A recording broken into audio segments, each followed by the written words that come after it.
I'm going to do a tarot card reading today. At a later date, though, another video, I'm going to show you step by step how to read tarot cards. And just a little bit of information before I do the actual reading. I won't be showing the person's face because of confidentiality, but they do not mind sharing their tarot card reading with everyone. They just don't want their face to be shown. I'm going to be using the Mythic Tarot deck. It is a deck that I've used for several years. And by the way, I haven't given a tarot card reading in probably a good 2 years. It's been a long time, so it might be a little rusty. But I've read tarot cards probably close to 30 years. And let me tell you what tarot cards are and what they aren't. First of all, tarot cards are not conjuring up spirits. They are not asking a spirit or even a higher power for information. The information is coming from the person who's picking the cards. They're reading the cards, they're picking the cards rather, using their own intuition. You know, intuition is something that we probably take for granted.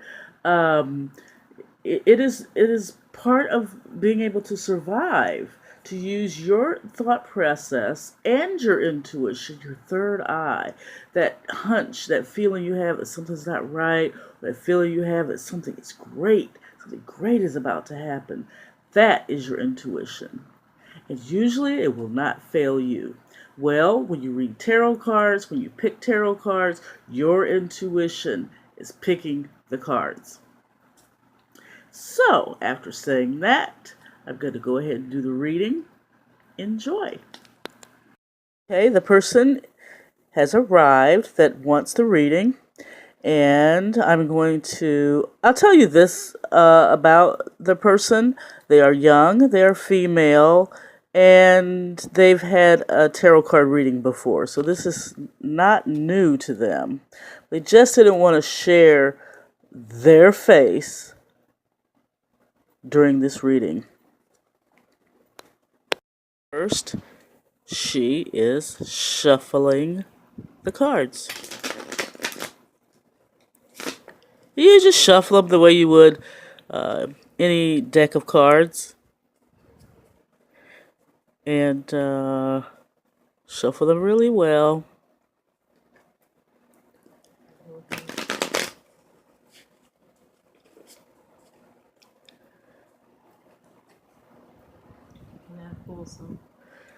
Do you feel like you had them shuffled well enough?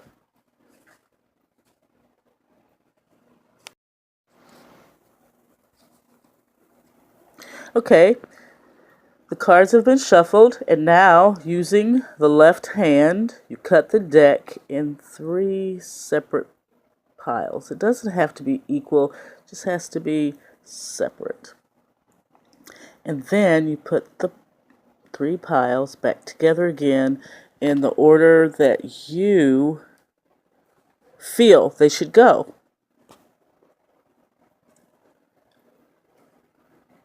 Okay. You always handle tarot cards with either both hands or the left hand. And the reason for that is so your mind can realize it's using its intuition.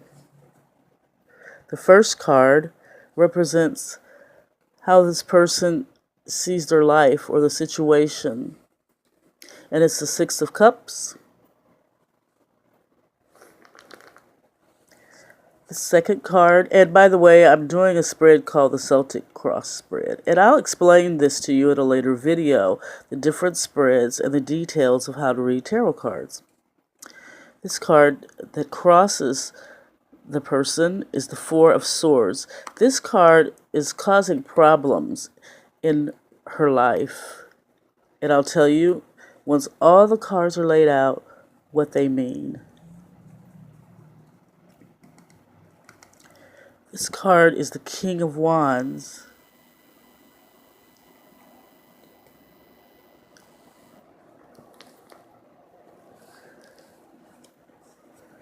This card is the Moon.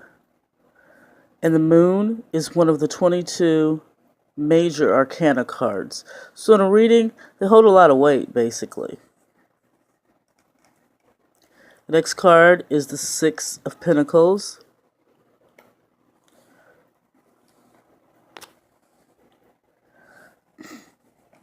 The next is the Ace of Wands.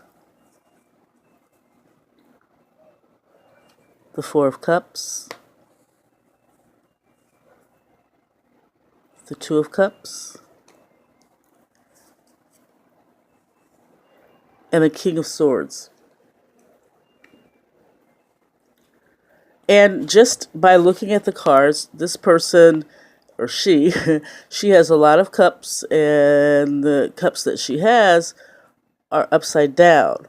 And usually when you see cups and they're upside down, that's the pouring out of emotions. This first card here is the Six of Cups. And this person is sitting alone, contemplating their life, contemplating decisions, regrets of the past, and there's a lot of emotions around this Six of Cups. But this card represents exactly where the person is in their life, or when they were reading the cards, what their question was. So we'll read them this way.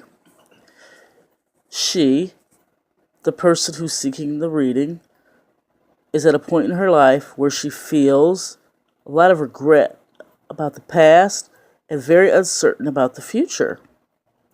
It looks like emotions or love have a lot to do with it, and I know that because there's a reverse cups card. And as you see, whatever liquid is in the cups is pouring out because the card is reversed. This card tells how she got to this point in her life. And it's the Four of Swords. Usually swords represent communication or air, words, decisions made with words. Maybe the decisions were made too swiftly. Maybe they should have thought about things a little bit more before they made that decision. So these two cards aren't predicting the future. They're telling that person what they already know. It's right in the center of their cards. The base of the matter is the moon.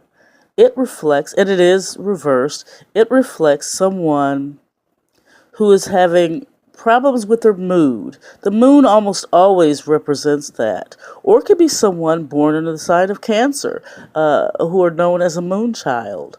This person is not born under the sign of Cancer.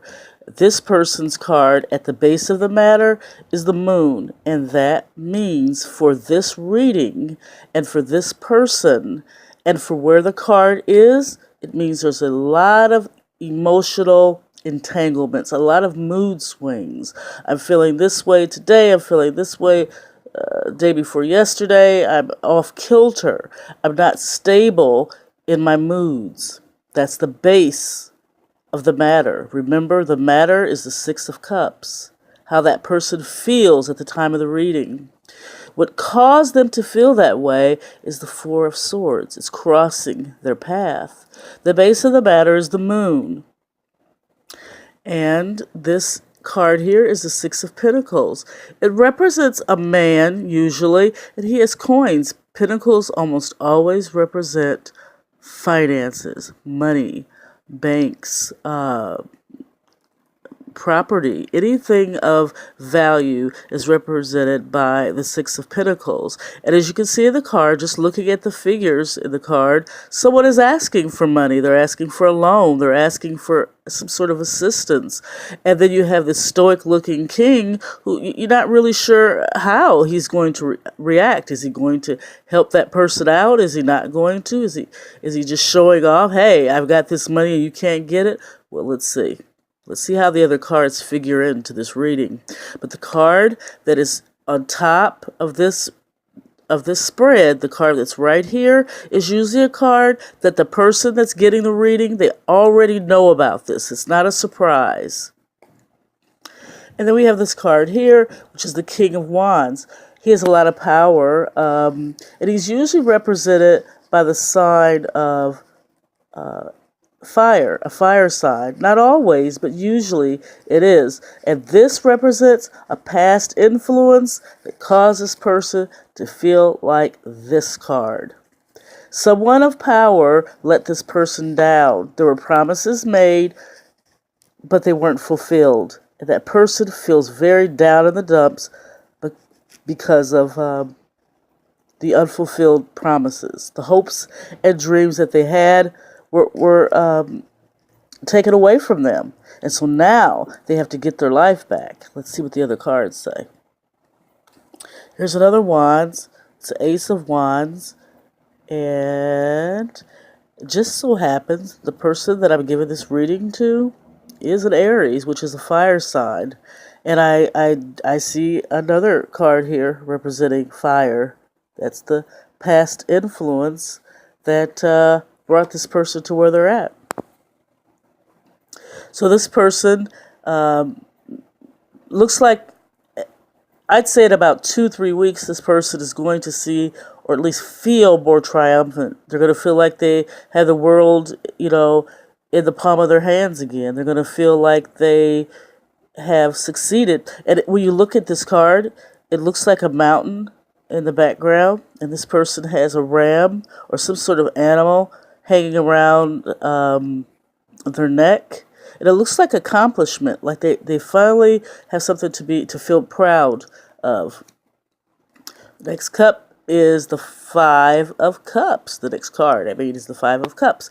Once again, disappointments. And if you look really careful at this card right here, in the background, that could be a disappointment. That person isn't quite aware of that situation yet. But if they look up, they can see it. Someone is falling in the background. And this is the Five of Cups. There are 1, 2, 3, 4, 5 cups all on the ground. A feeling of hopelessness. The next card is the Two of Cups.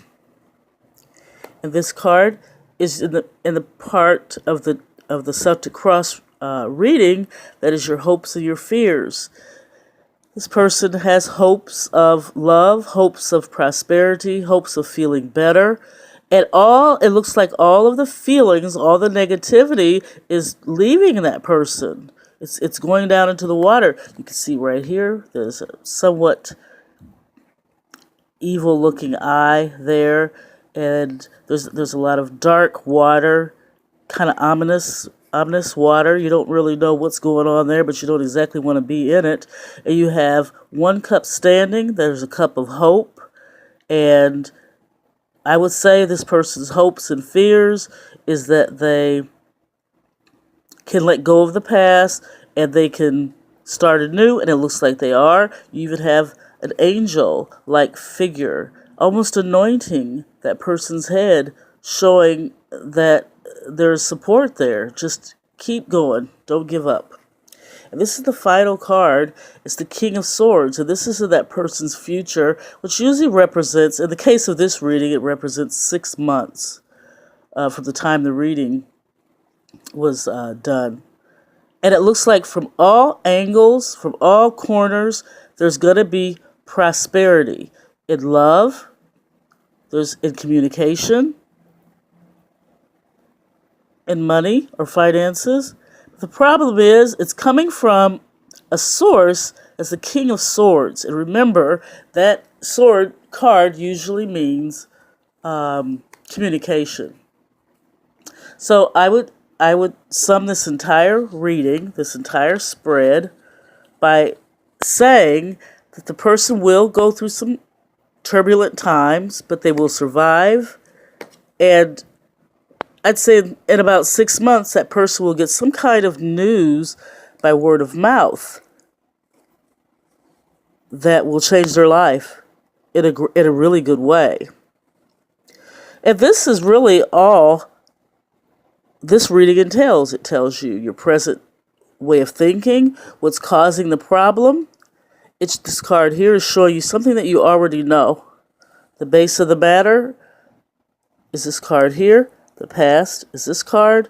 And then these cards that are stacked along the side of the Celtic cross spread, these cards really show you how to let go and how to build into a better future.